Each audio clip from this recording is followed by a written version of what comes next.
मी माणसाला वंदन केलं. मी माणसाला वंदन केलं. लेकी बाळींच्या भावना जाणल्या. आशा, निराशा, दुःख, आनंद जे जे जाणवलं, अनुभवलं ते ती मी माझ्या गाण्यात उतरवलं. माझी गाणी महाराष्ट्रभर विखुरलेली आहेत. माझी गाणी महाराष्ट्रभर विखुरलेली आहेत, तरी मी थंड नजरेनं पाहत आहे. ती मला दिसावीत असे मला वाटते.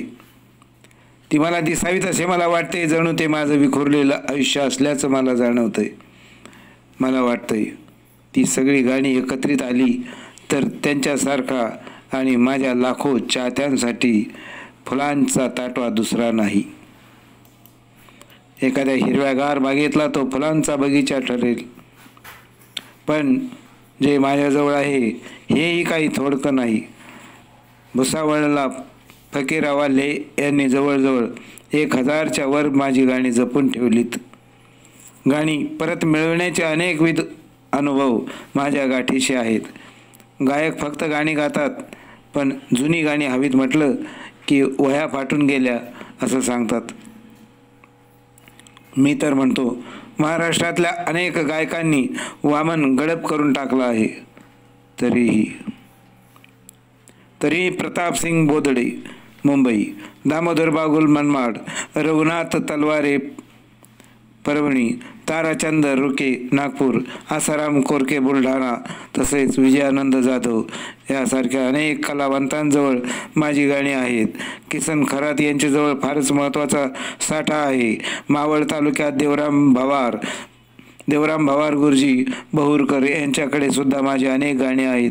महाराष्ट्रात व महाराष्ट्राबाहेरही माझी हिंदी व मराठी गाणी अत्यंत लोकप्रियतेनं गायली जातात. यातच वामनचं यश सामावलेलं आहे असं मला वाटतं. माझा आवडता गायक कवी श्रीधर आहे. गोविंद मशिलकर आहे. तरीही सामाजिक बांधिलकीचं गाणं मात्र श्रावण यशवंते, लक्ष्मण केदार, किसन खरात, नागोराव पाटणकर आणि कृष्णा शिंदे यांनीच गायलं. आता प्रतापसिंग बोदडे गातो. फार आधी प्रल्हाद शिंदे यांनी माझं गाणं गायलं. अलीकडे ही माझी काही गाणी त्यांनी आणि त्यांचा मुलगा आनंद शिंदे यांनी गोड सुरात गायली आहेत. बरीच माणसं माझ्या काळजातली आहेत. श्रावणच्या पार्टीतला देवराम जाधव, नाशिक ग्रुपचे गरुड दादा, परभणीचे वामन गायकवाड, पाचगणीला ज्यांच्याकडे थांबलो ते पवार फोरमन, परभणी जिल्ह्यातल्या गंगाखेडचे भूमिपुत्र विलास जंगले साहेब, एका परिवर्तनवादी साहित्य संमेलनात रामकृष्ण ढेरे यांच्या आयोजनातून ही भेट झाली आणि विलास माणिकराव जंगले हा माझ्या जीवाला जीव देणारा माणूस म्हणून माझ्या आयुष्यातला बनला. आनंद विहार हा त्यांचा टोलेजंग बंगला आहे. स्वतःचा पेट्रोल पंप आहे. माझ्यासह शांताचंही आदरातिथ्य मनापासून करणारा हा समाजनिष्ठ समाजसेवक आमच्या खरा जिव्हाळ्याचा ठरतो. त्यांनी आम्हाला भरभरून प्रेम दिलं आहे हे आता आठवत राहील.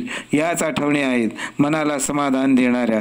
माझ्या जीवनातलं रविचंद्र हडसनकरच्या ऊन सावली इतकंच प्रेम, जिव्हाळा, माया देणारं माझं एक हक्काचं घर झालं. अशोक कुमार दवणे यानं मला नांदेड येथील 5व्या डॉक्टर बाबासाहेब आंबेडकर स्मृती साहित्य संमेलनाचं अध्यक्षपद दिलं होतं. माझा गौरव केला होता. आता श्रावणाच्या पार्टीतले कलावंत आठवतात. नाना सुका, सेना सुका, धोंडू सुका जाधव अशी काही जण. श्रावण हा आंबेवाडी, लालबाग, धाकू प्रभूची वाडी, भरडीवाडी, काळेवाडी, भायखळा या भारताच्या सर्व जाती धर्माच्या लोकांचा लाडका गायक होता. मलाही यातल्या अनेक हिंदू बंधूंचं प्रेम मिळालं. मला आता वयाच्या मानानं आळस व थकवा जाणवतो. त्यामुळे गाणी सुचतात, पण कागदावर उतरेनाशी झाली आहेत. अनेकदा अनेक गीतांचे लेखन होऊन कागद गहाळ झाले. गेले ते गेले, राहिले ते राहिले. कागद गेलास तर पोटचं पोरग मेल्यासारखं दुःख व्हायचं. काही मूर्ख लोक माझ्या वहीतले कागदच फाडून घ्यायचे, हेही आठवतंय. आज मला स्मृती ही हवी तेवढी साथ देईनाशी झाली आहे. अनेक उपकार करणाऱ्यांची नावं आठवत नाहीत. अहमदनगरच्या ॲडव्होकेटसाठी वकिलांकडून व बऱ्याचदा 300 रुपयांची मनी ऑर्डर मला यायची, ते आठवतंय. बाकी असंच. एक वास्तव मात्र लक्षात घेतलं पाहिजे की खेड्यात बौद्ध आणि अस्पृश्यांची संख्या गावच्या मानानं फारच कमी. मला ती कायम जाणवायची. माझ्या परभणीला झालेला मोठा सत्कार, त्या सत्कार वेळच्या मिळालेल्या रकमेतून 10,000 रुपये फिक्स डिपॉझिटमध्ये ठेवले. लोकशाहीर वामनदादा कर्ड गौरव विशेषांक प्रसिद्ध करून मला सन्मानपत्रही दिलं. त्यांच्याविषयी कृतज्ञता आहेच. माझ्या विचारांची घुसळण साक धरलेल्या कैरीसारखी मुरली आहे. देव, दैव, आत्मा, स्वर्ग, पुनर्जन्म ही माणसाची फार मोठी फसवणूक आहे, असं माझं मत आहे. बौद्ध माणूस हे सर्व नाकारतो ही अपेक्षा मला वाटते.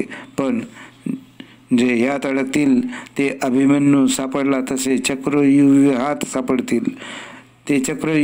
सापडतील हे निश्चित. यात घुसण्याचा मार्ग आहे, बाहेर पडण्याचा नाही. अनेक प्रश्नांनी माझ्या भोवती आयुष्यात पिंगा घातला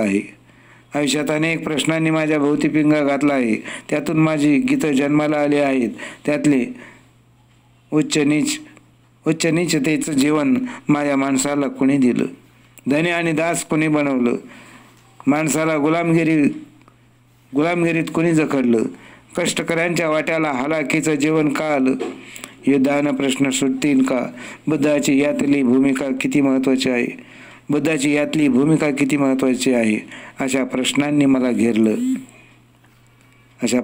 मला घेरलं आणि मग वंदन माणसाला हे गीत माझ्या लेखणीतून उतरलं. मुंबईत असताना हे गीत माझ्याकडून लिहून झालं. ते असं: वंदन माणसाला.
घडघडणाऱ्या तोफा, रणगाड्यांच्या रंगाने घडघडणाऱ्या तोफा, सूचित करते खचित आहे उभ्या जगाला धोका, सूचित करते खचित आहे, अरे सूचित करते खचित आहे उभ्या जगाला धोका. असला शस्त्र साठा, असला फौज पाठा, असला शस्त्र साठा, असला फौज पाठा, निर्दाळील जग जाळील असले इंधन माणसाला, वंदन माणसाला, माणसाला, वंदन माणसाला, माणसाला. ते मायेचे धनकारेचे चंदन माणसाला.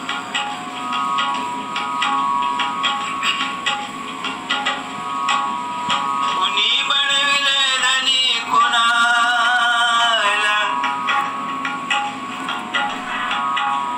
कुणी बनविले धनी कुणाला, कुणी बनविले दास, कुणी बनविले धनी कुणाला, कुणी बनविले दास, कष्टकऱ्यांच्या गळी बांधला कुणी गुलामी फास, अरे कष्टकऱ्यांच्या गळी बांधला, कष्टकऱ्यांच्या गळी बांधला कुणी गुलामी फास. वामन ऐक गाथा सांगे भीमगाथा, वामन ऐक गाथा सांगे भीमगाथा, जीर्ण पिढीचे नको रूढीचे बंधन माणसाला, जीर्ण पिढीचे नको रूढीचे बंधन माणसाला, वंदन माणसाला, वंदन माणसाला, वंदन माणसाला, वंदन माणसाला. ते कायेचे अनमायेचे चंदन माणसाला, ते कायेचे अनमायेचे चंदन माणसाला, ते कायेचे अनमायेचे चंदन माणसाला, ते कायेचे अनमायेचे चंदन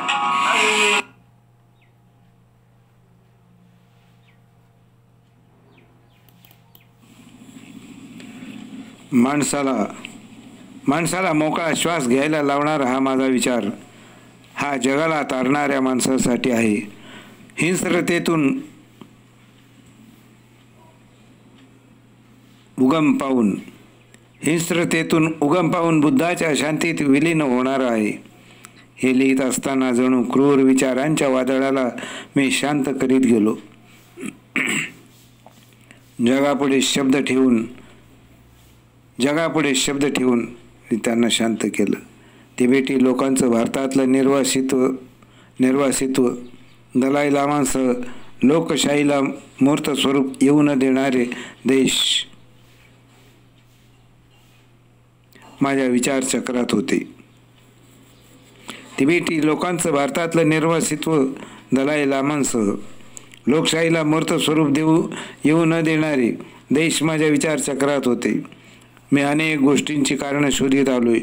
German, Poland, Hungary, Algeria, Siberia या लहान लहान देशांपासून ते इराकच्या वैरभावाची कत्तलींची कारण मीमांसा मेंदू शोधण्याचा प्रयत्न करीत आलोय. माझा मेंदू करीत आलाय. गरीब राष्ट्रांना बलाढ्य राष्ट्रे शस्त्रास्त्र पुरवितात, लढाया घडवून आणून नावानिराळे राहतात, देश दुबळे करतात, असं माझं मत आहे. हिरोशिमा नागासाकीची नागासाकीची आठवण मला अस्वस्थ करते. माझ्या सर्वांगाचा थरकाप उडतो त्या विचित्र वैरभावानं. बडी राष्ट्रे आणि सगळ्या जगातले जे देश संहारक शस्त्रास्त्रांना निर्माण करून विध्वंसकतेकडे वाटचाल करतायत, हे मला मानवी मनाच्या विकृतीचं लक्षण वाटतं. जगात माणूस माणसाला गुलामासारखा राबवतो, आपली पोळी भाजतो, हे मला मान्य नाही. मला आफ्रिकेतल्या जंगलातल्या धरून आणलेल्या लोकांचं जीवन अस्वस्थ करीत आलंय. अखेर लोकशाहीच महत्त्वाची. जगातल्या साऱ्याच समस्यांवर बुद्ध आणि त्याचा विचार हाच एकमेव तोडगा ठरला आहे आणि बुद्ध त्यामुळेच जगभर पसरला आहे. पण बुद्धानंतर बुद्धाचा धम्म फारच विकृत पातळीवर गेल्याचं जाणवतंय मला. धम्माचा धर्म होतोय अवघड आहे. म्हणून माझी खात्री आहे, बाबासाहेबांना अभिप्रेत असलेला बुद्धाचा धम्म हा धम्मच आहे, तो धर्म नव्हे. माणसानं आपली फसवणूक करून घ्यायची नसेल तरी याचाही सखोल अभ्यास करावा, हेच खरे.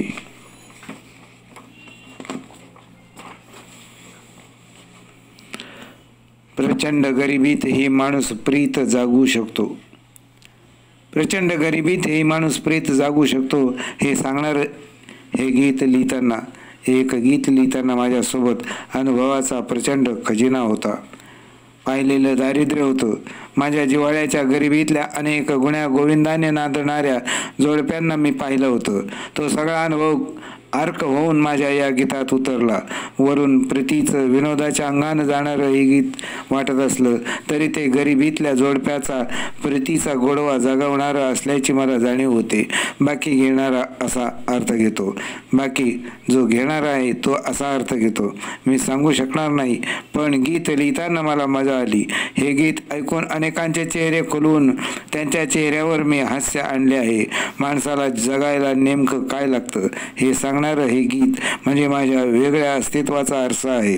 लहान लहान खोल्या, त्यातल्या अडचणी, येणाऱ्या अडथळ्यांशी, प्रेमी कुटुंबाला द्यावं लागत असलेला लढा, या सर्वांचा दाखला सोबत असला तरी त्यातून आयुष्याचं खरं सुख कसं मिळवायचं याचा संदेश देणारं म्हणजे हे गीत मी लिहिलं तेव्हा मला एका वेगळ्या पातळीवरचा आनंद झाला.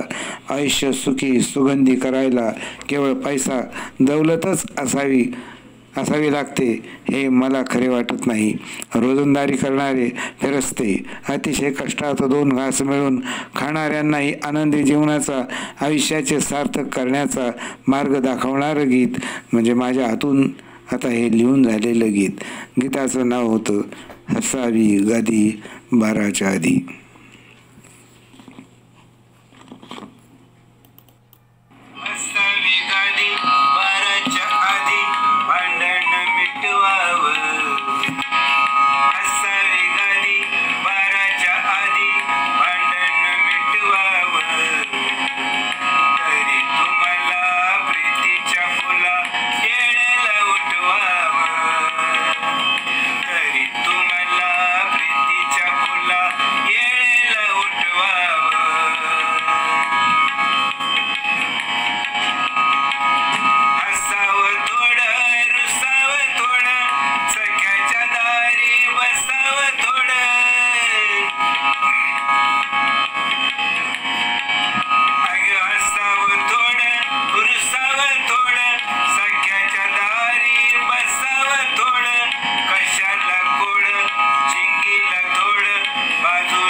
आणि या गीतानं मला असावी गादी, या गीतानं मला भरभरून समाधान दिलं. जीवन संघर्ष करीत जगणारी दारिद्र्यात असणारी हजारो प्रेमी युगल माझ्यासोबत असल्याचा भास मला हे गीत गाताना वाटत आला आहे.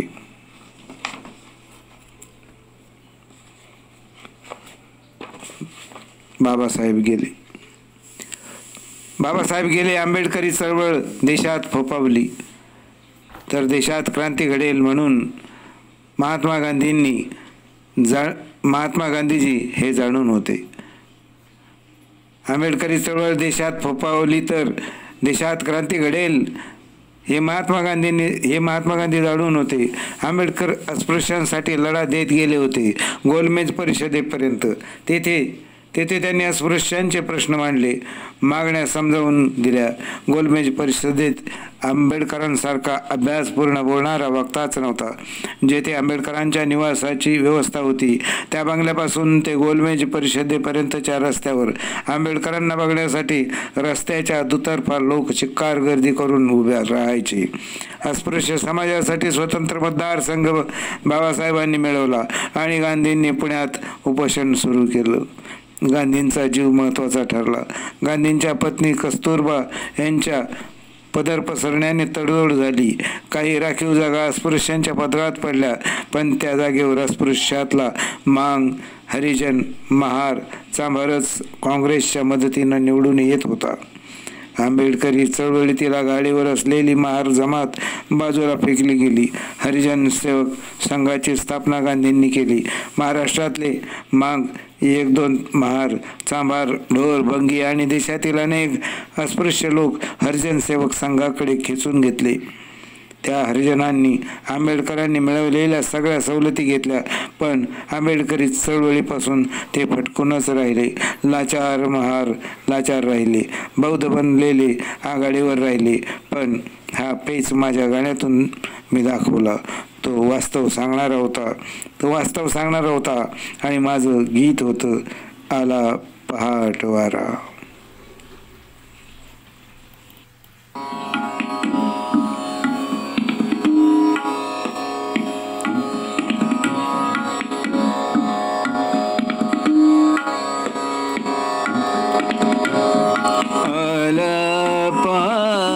पाटवारा गेला पाटवारा, आला पाटवारा गेला पाटवारा, आला पाटवारा गेला पाटवारा, गेला पाटवारा, आला पुन्हा उन्हाचा चटक्यांचा तोच मारा, आला पुन्हा उन्हाचा चटक्यांचा तोच मारा, आला पाटवारा गेला पाटवारा.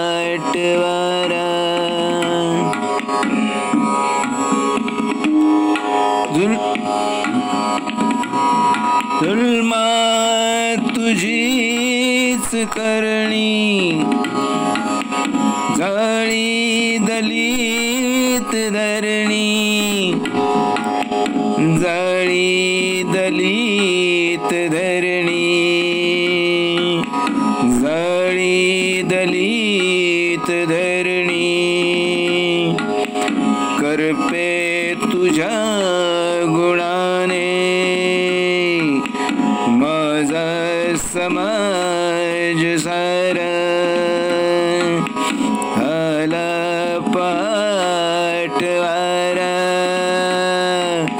गेला पाटवारा.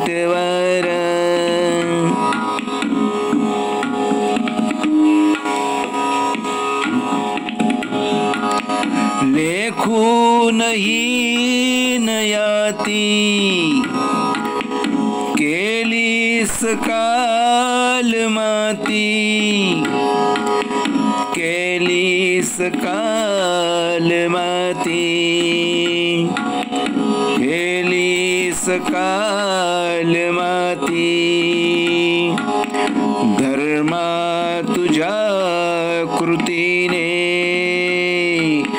केलाय कोंड मारा आला पाटवारा गेला पाटवारा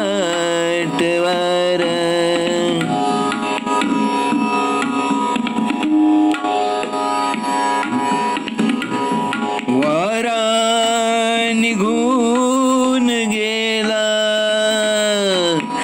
थारा नसे आम्हाला थारा नसे आम्हाला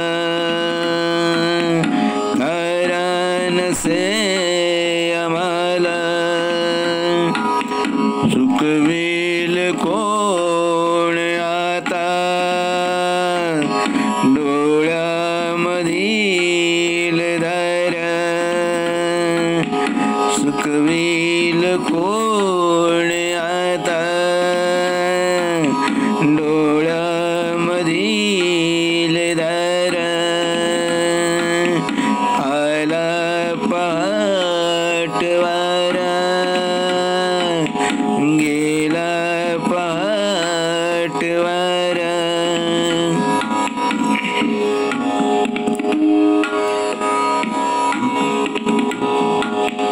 वामन नव्या दमाने माझ्या भीमाप्रमाणे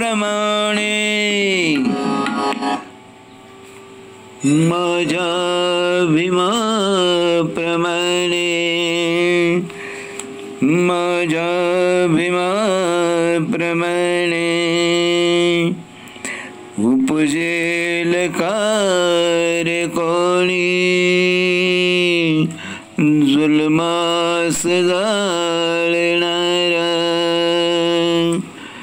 उपजेल कार्य कोणी जुलमास जाळणारा आला पाटवारा गेला पाटवारा आला पाटवारा गेला पाटवारा आला पुन्हा उन्हाचा चटक्यांचा तोच मारा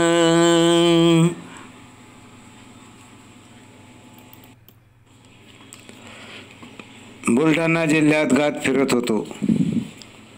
आसाराम कोरके यांच्या गारडगाव या गावी थांबलो होतो. संध्याकाळची वेळ होती आणि निवांतपणा भरपूर होता.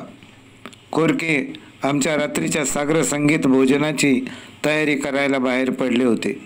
आज काहीतरी मटण किंवा कोंबडीचा बेत होईल असा अंदाज वाटत होता आणि मी कागदवही काढली विषय शोधू लागलो.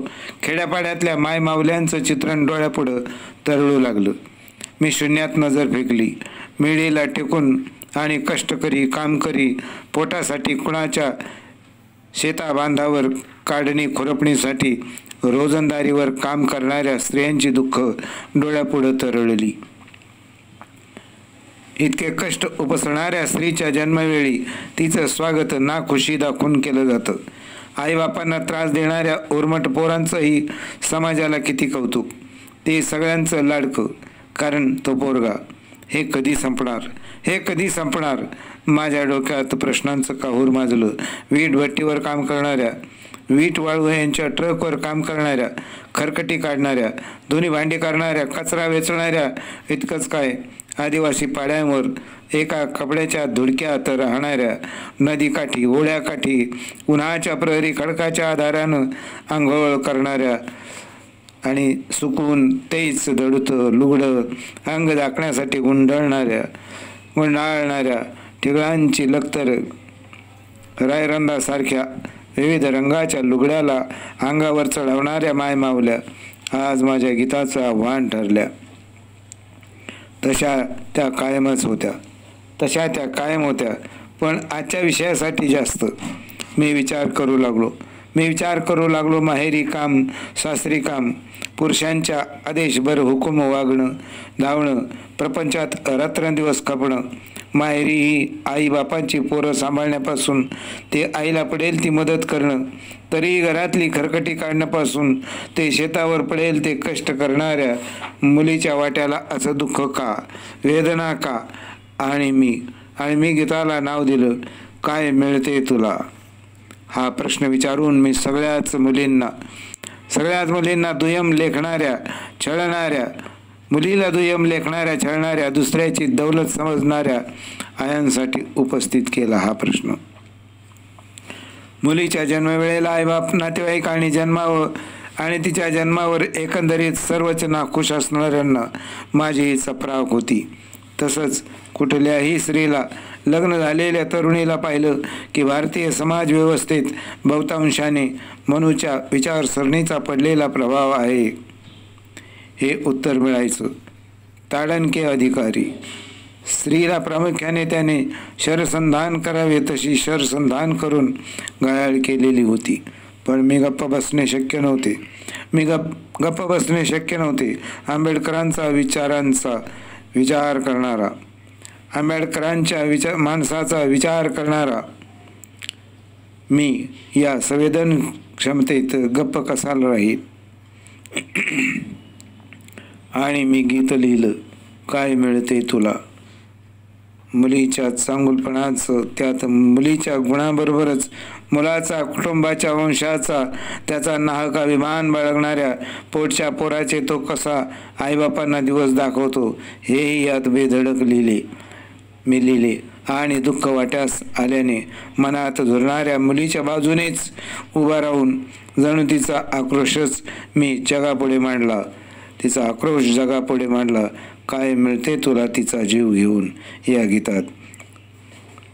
एक अडाणी बाई सगळ्या मानवजातीपुढं हा प्रश्न उभा करून मुलगी कशी गुणवान आहे याचं मर्मग्राही वर्णन करते. काय मिळते तुला तिचा जीव घेऊन या माझ्या गीतात.